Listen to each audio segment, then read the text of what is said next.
and control and do a better job in vaccination. We have with us Mr. Wu Liangyu, Deputy Director General of the Bureau of Disease Control from National Health Commission, and Mr. Wang Huaqing, Chief Expert at China CDC, and Mr. Zheng Zhongwei, expert from the Special Task Force of Vaccine Research and Development, and Madam Du Xueping, Director from Beijing Yuetan Community Health Service Center. Now the floor is open for questions. Please raise your hand if you have a question, and also please identify yourself before asking the question. First question, please.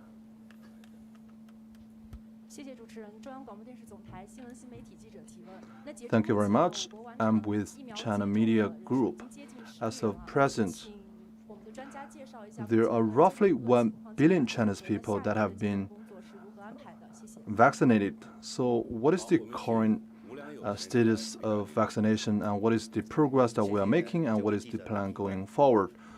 So now the question is directed to Wu Liangyu. Thank you very much for your question. As was introduced just now, as of September the 6th, in China we have reported a total of 2.1 billion doses vaccinated, which is covering roughly 1 billion people, and that is roughly about 77.6% of the Chinese population. There are 967 million people that have taken both doses. For the age group between 12 and 17, we have covered more than 120 million people. According to our work arrangement, and based on the different characteristics of different age groups, we have formulated targeted measures and also worked out a plan of publicity.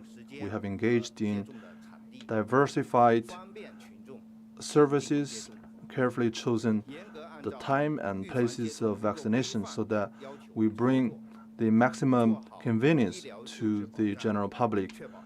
All the vaccination involved staff, they have to follow certain procedures. In the meantime, we do a good campaign of publicity. We encourage the public to take the jabs earlier and also properly. Going forward, we will follow through the arrangement made by the CPC Central Committee and the State Council. We wish to make further progress of vaccination.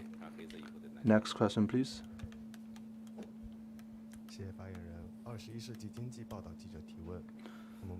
Thank you very much. I'm with 21st Century Economic News. In front of the COVID-19, community is the first defense line. Reality has shown that community-level defense and prevention and control is very important. So what experience have we gathered so far? So Madam Du Xueping will answer your question. Thank you very much for your question. And first and foremost, we made it very clear that the grassroots level shoulders the responsibilities. The community level, they play an important role. The implementation of prevention rules, such as the selection of vaccination sites and also the setup of defense line and also the prevention facilities, all those, they fall on the shoulders of those working at the community level. In the meantime, we also focus on the responsibilities of different units. All the different jurisdictions and units, they have a responsibility. Eventually, we will have to talk about the responsibility of each and every one of us. Each and every one of us should shoulder up our responsibility in COVID-19 prevention and control. And also the grassroots level health centers, they are the grassroots units of the health scheme of the country, and they have to guarantee that they play a role in educating the public about health and also in serving people living in communities. In the meantime, we have mobilized the support of grassroots level health centers and clinic facilities so that we can solve the problems that they encounter and improve their capacities. We also publicize the contact information of people responsible for reopening of the economy, and also we disclose measures on how to quickly reopen our schools. As COVID-19 is still ravaging throughout the world, we cannot slacken our efforts. We have to do a good job in managing the health status of those returned from overseas, and we have to adopt early measures so that we can kill the virus at its budding stage. We also need to have targeted measures for each and every case so that each and every COVID-19 case is treated with proper care and scientific plans. We also need to encourage the public to avoid people gathering, crowded places. In the meantime, we need to increase the availability and accessibility of health institutions, and we can also embrace some online mechanisms, for example, online posters and promo videos, so that the public gets better educated. By leveraging a number of platforms and channels, we can encourage the public to better protect themselves and also to improve their knowledge on health. Next question, please.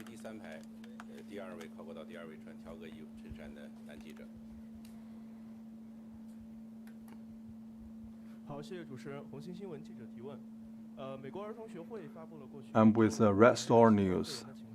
American Children Study released the confirmed cases of children in the United States, and they have reported 200,000 children cases within 1 week. And what does that mean? Does that mean that we need to accelerate the pace of vaccination among children? May I give the floor to Wang Huaqing to answer this question? Thank you for your question.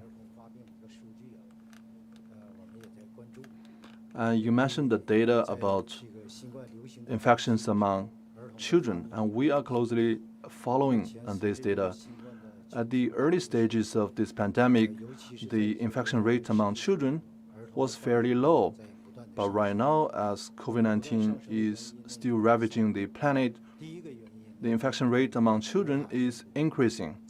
And there are 3 reasons behind this. The first reason is that the Delta variant has already become the most popular variant in some countries. And we know that the Delta variant is very infectious, which means that if there is a source of infection, the Delta variant will be transmitted to a larger number of children. The second reason is that for the vaccination program, we are focusing on adults and senior citizens. So that is why there are a fewer proportion of children that are immunized against this disease. The third reason is that our current COVID-19 rules have been adjusted, and there are also a selection of efforts for non-vaccination related measures against the COVID-19. And based on the new developments, a lot of the countries, they are embracing vaccination. In China as well, we have included the vaccination on children as an important task on our agenda, and currently we are following very scientific steps in vaccination among children. Next question, please.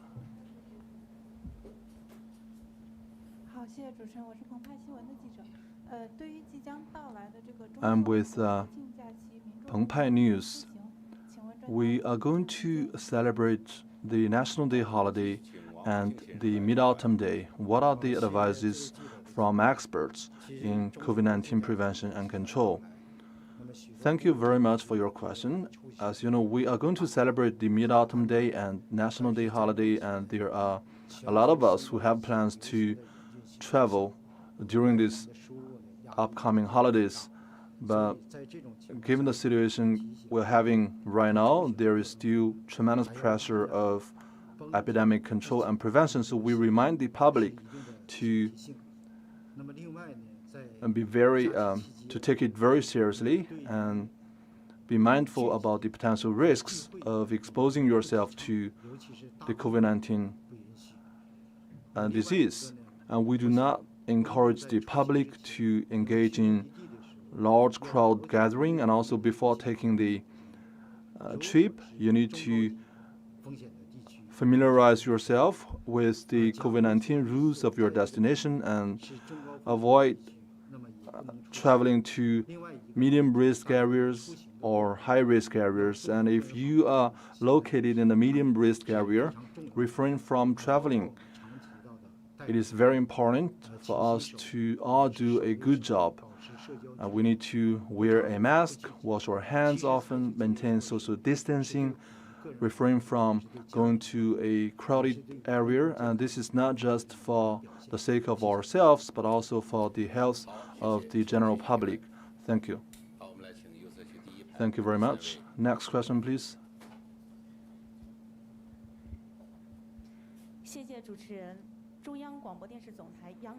Thank you very much.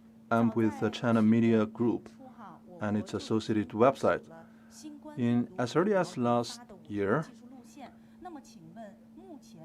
China released 5 technical pathways for the research and development of COVID-19 vaccine. So what are the progresses made under this framework? Now I would like to give the floor to Zheng Zhongwei. Thank you very much for following the development of vaccines in China. As you have learned from the very beginning days of the pandemic, we have released 5 technical pathways to advance the research of vaccines. For example, we have 5 different types of vaccines. The main target is to ensure efficacy of these vaccines, and I can tell you very clearly that so far until present, all these vaccines under these 5 technical pathways have entered the stage of clinical trial. 2 of the vaccines have been put into emergent use. For reorganized protein vaccine, and 1 of them has been put into use.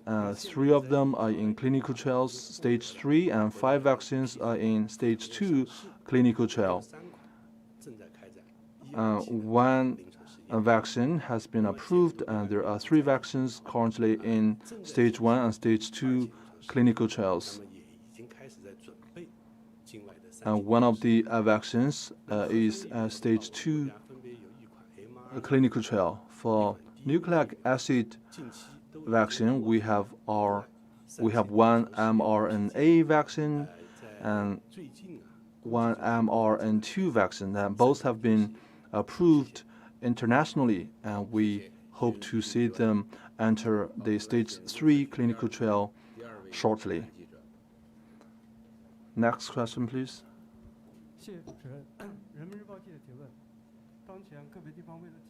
I'm with People's Daily. In some of the localities, to improve or to encourage the public to increase the rates of vaccination, they have plans of disallowing people to enter parks, and some even have restrictions or penalties that are bundled to Social Securities and pension fund. So what are the comments from the authority on this question? Thank you very much for your question. Vaccination is one effective way against the coronavirus pandemic. Right now in China, the situation is still severe. To effectively curb the transmission of the disease, different localities have accelerated the pace of vaccination. But in some places, in order to dramatically accelerate the pace, and they have some restrictive measures, as you have mentioned. Some of the phenomena are true. To our knowledge, there are localities who disallow people to enter supermarkets, hospitals, parks, and public transportation stations. Students are sometimes disallowed from entering campuses. In some localities, there are government departments organizing people to move to a different locality to get the vaccination. And these are against the rules that we have set. It has created a lot of inconveniences for the public. In view of this situation, the Joint Prevention and Control Mechanism has organized a number of meetings to properly and timely rectify those behaviors. And based on the rules of objectivity and scientific research, we hope to accelerate the pace of vaccination. And in the meantime, when we introduce a rule or a policy of vaccination, we have to ensure that the policy is scientific and the bottom line of safety has to be guarded. In the meantime, we have learned that in some of the localities, they are looking both at the health code as well as the vaccination code, and they do so to spot those who have not been vaccinated. And they also try to encourage the public to quickly take the jab. In the next step, the National Health Commission will guide different localities to do a better job in looking into the health code and vaccination code, and we will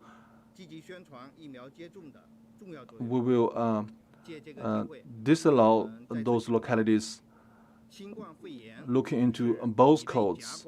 By taking this opportunity, I would like to reiterate again that the coronavirus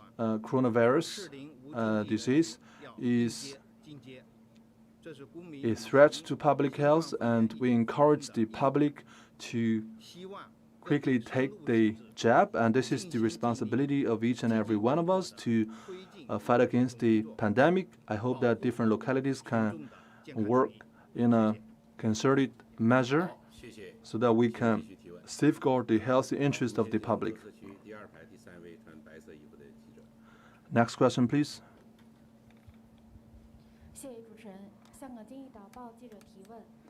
Thank you very much. I'm with the Hong Kong Economic Herald.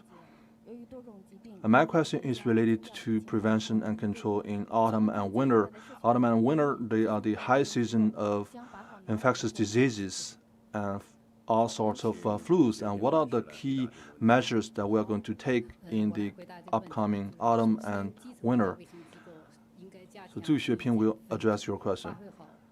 So first, I believe that we need to do a better job at the grassroots level, and we need to channel different types of patients to different departments.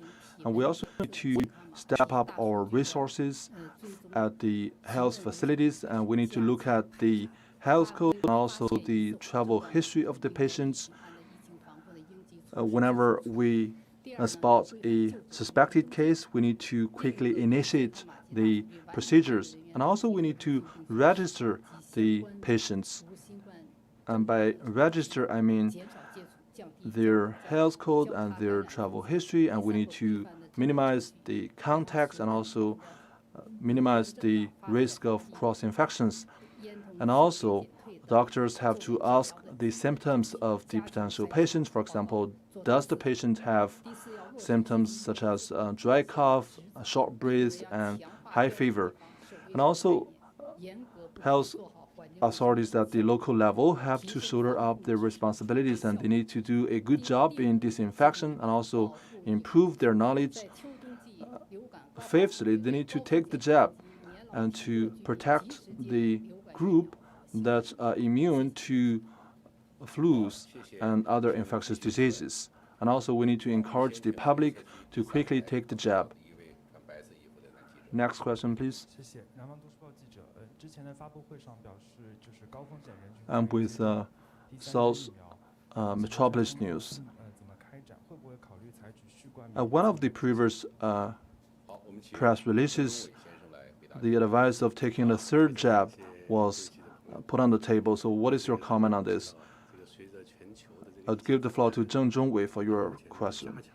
As you know that as the COVID-19 is taking a swipe globally, vaccination and immunization have drawn the attention of people across the world.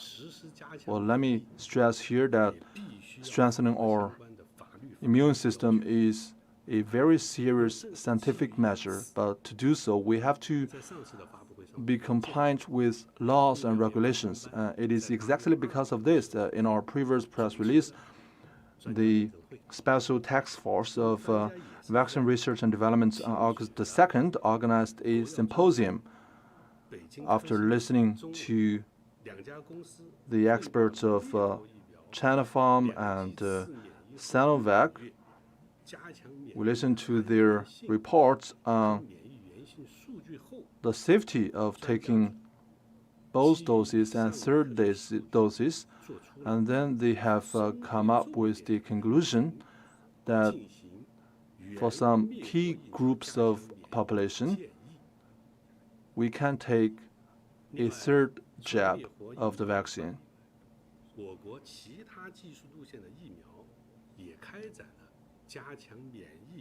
And also in China,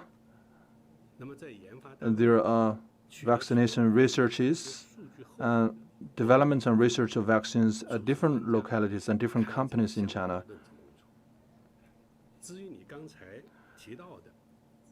And we will organize experts to quickly engage in certain areas of research. As you mentioned about the research of inactivated vaccine, we have to be compliant. We have to respect for science and technology.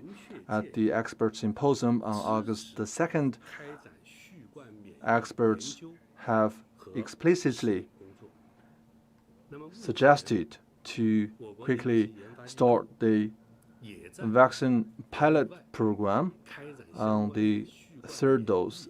Currently, our researchers and developers are also doing relevant research. I believe that only after obtaining effective and scientific data, we can provide an official and a final scientific suggestion to the population. Next question, please.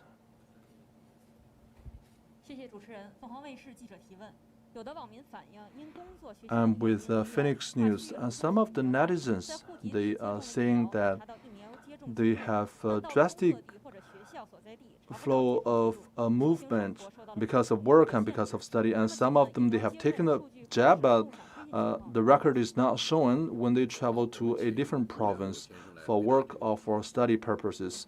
So are there any plans for this? I would like to give the floor to Wu Liangyu for your question. Thank you very much for your question. The Joint Prevention and Control Mechanism of the State Council attaches great importance to vaccination program in order to improve the convenience of people moving from one place to another. In this vaccination program, we have encouraged different localities to step up coordination and also to do a better job in information management. We request the vaccination providers to provide a evidence or a documentation record of the vaccination. In the meantime, we are advancing the national immunization information system, and this is aimed at solving the information gap between different localities. And this will also make it easier for different localities to align their information to the health code system of China.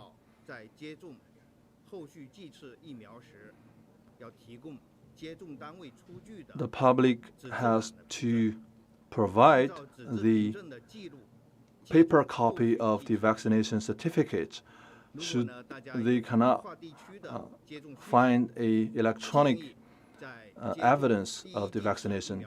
If there are similar cases in the future, our suggestion is that after taking the first dose, claim immediately an evidence in paper from the provider of the vaccine. Next question, please.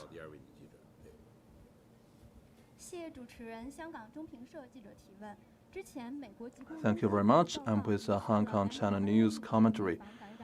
U.S. CDC has said that mRNA vaccine is having a decreased efficacy against the Delta variant. So what is the efficacy of inactivated vaccine against the Delta variant?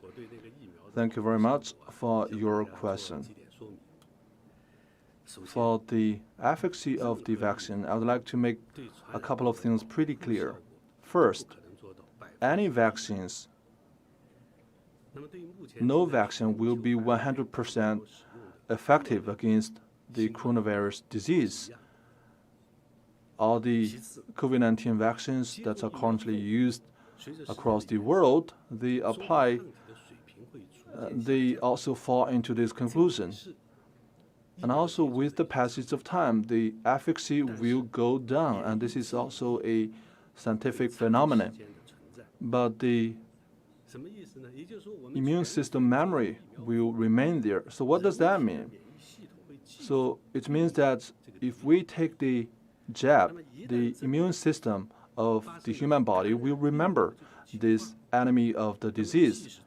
Should we encounter disease or get infected, although the efficacy of the vaccine has dropped dramatically, the human body is able to develop a huge amount of antibodies to quickly wipe out the disease, so that the risk of further transmitting the disease to others is significantly reduced. In the meantime, we can very effectively guard against the disease and avoid from developing from mild cases to severe cases. And also in China, the most popular vaccines currently used are inactivated vaccines, and globally it has covered a huge number of people. As was mentioned earlier, that in China it has been administered for 2.1 billion doses, and we have accumulated a huge amount of scientific data. The results have shown that no matter it is a vaccine produced domestically or produced overseas, they are effective against the Delta variant. And they are obviously very effective against death cases and also severe cases. At a time when the Delta variant is ravaging across the world, the vaccines turn to be effective against those threats. So I hope the public can reaffirm their trust in COVID-19 vaccines, and in particular COVID-19 vaccines produced in China. And I would also like to appeal to the public to quickly take the jab, and only if we do so can we reduce the risk of infection and also from developing from mild cases to severe and death cases. So this is an effective means to improve public health, and throughout history, measles, smallpox, and other infectious diseases have told us that vaccine is the effective weapon against infectious diseases. Next question, please.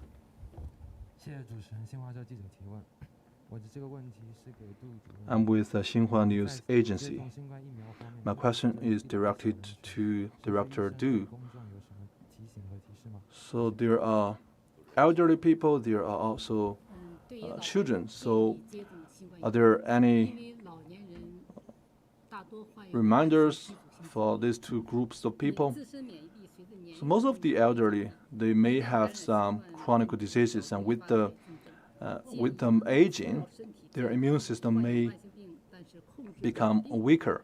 So our suggestion is that if you have a chronic disease, but if you are in a stable physical status, you can take the jab. You are suggested, you are reminded to quickly take the jab. When you do take the dose, you need to inform the doctors about your disease record and other information of your health system. And after taking the jab, you need to observe the situation for like 30 minutes. And after returning home, should you encounter any symptoms, you need to go to a hospital immediately. And for children, when they take a vaccine, they need to be accompanied by their guardians, and that is their parents. And their parents, they have to keep a close eye on their physical status, and they need to bring their ID. And at the vaccination site, the children have to inform the doctors or vaccine administrators about their disease history and other information of their health system, and they have to stay on site for 30 minutes of observation. Should they encounter any side effects or symptoms, they have to quickly go to a hospital. I would also like to remind the public to maintain social distancing and wear a mask should they go to a public place. Next question, please.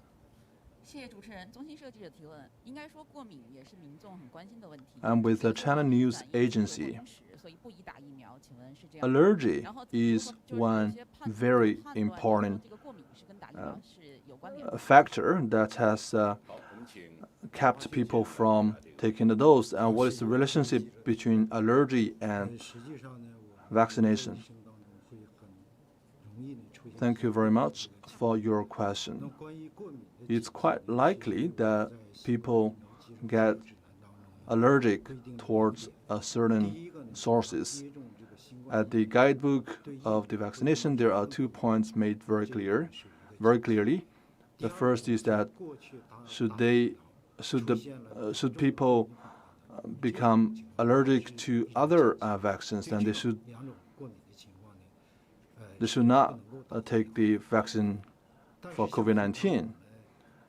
And also, if a person is allergic to a lot of the factors and has a severe history of allergy, and then they should refrain from taking a dose. And in our daily life, there are many different types of allergies.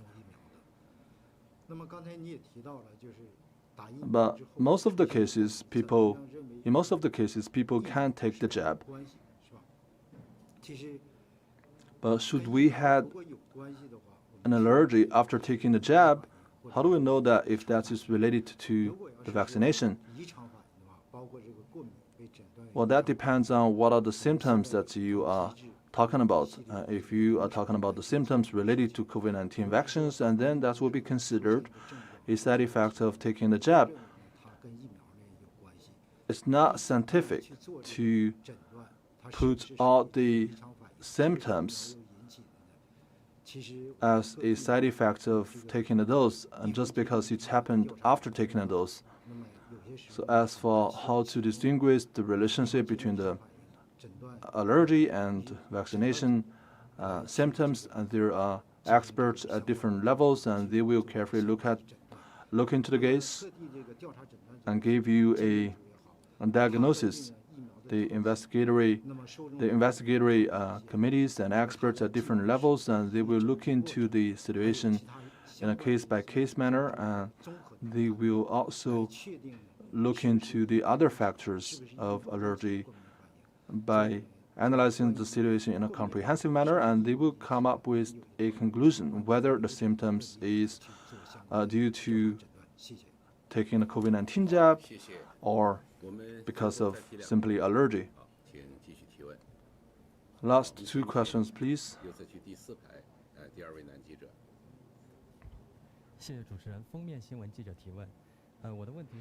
Thank you very much. I'm with Front Cover News, and my question is related to vaccination of children and juveniles. And there are first dose, there are 1-dose vaccine, 2-dose vaccine, and 3-dose vaccines. So what is the most favorable category of those for juveniles. Thank you very much. As Director Zheng has mentioned, currently in China there are 3 different types of vaccines used. We have the 2-dose inactivated doses, and there are also the 3-dose reorganized protein dose according to the guidebook of COVID-19 vaccines. For people aged between 3 and 18, there's only one option, and that is the inactivated vaccine. You mentioned about children and juveniles. As for the precautions, I think Mr. Zheng has well covered those questions, but I would still like to remind you that when children are taking a dose, and they have to be accompanied by their guardians, and that is their parents. And also before taking the vaccine, their parents, they have to closely monitor the health status of the children and also their mental status. Is there anxiety? Is there worries from the child? So those are questions that we need to closely watch. And also when you are taking a dose, you need to bring your identification card and also your vaccination card. And also based on the COVID-19 rules at different localities, you need to protect yourself, wear a mask, and also this goes to the parents as well. In the meantime, you need to closely inform of the vaccination administrators of the health status of the children. At the vaccination sites, we would ask the people to sign a letter of consent. So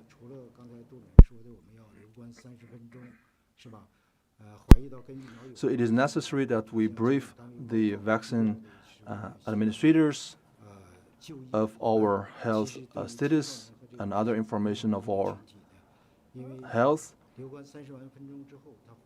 For children and juveniles, they also need to stay on site for 30 minutes, and this is for observation purposes, and it is not advised that they quickly engage in some very drastic sports activities after taking a dose, and this is also the conclusion from overseas. Last question, please. Thank you very much. I'm with China Daily. Recently, Sinopharm has come up with another inactivated vaccine which has been released at the CIFTIS. So what are the latest development of vaccines in China? Zheng Zhongwei will answer your question. Thank you very much for your question. As of now, globally, vaccination program has been implemented at almost all the countries. Vaccines made in China has covered a huge population. Reality has shown that the vaccines produced by China are effective against almost all the variants of COVID-19. Chinese vaccines are also obviously effective against severe cases and death cases. So in general, the mutations of COVID-19 is following a stable pattern, and there are no fundamental mutations of the coronavirus disease. And right now, COVID-19 vaccines are generally effective against all the different variants. But we also need to be mindful about the potential risk going forward. From the very beginning days of the COVID-19, in particular, after the first variant came about, there has been vaccines developed and researched against those different vaccines. And let me introduce them to all the journalists sitting here today. For alpha and gamma variants, we have completed the clinical trial stage of the vaccine development, and different researchers, they have submitted the documents for clinical trial.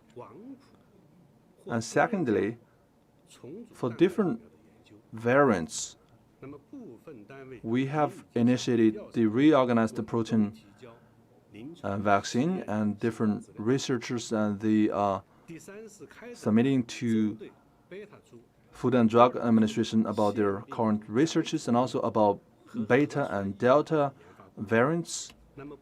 We are making progresses of nucleic acid vaccines, and different researchers, they have already completed the animal test, and they are getting ready for the clinical trial tests. Whatever research they are currently doing, they have to follow the procedures of preclinical research and clinical research. In the meantime, research organizations in China have made important progresses in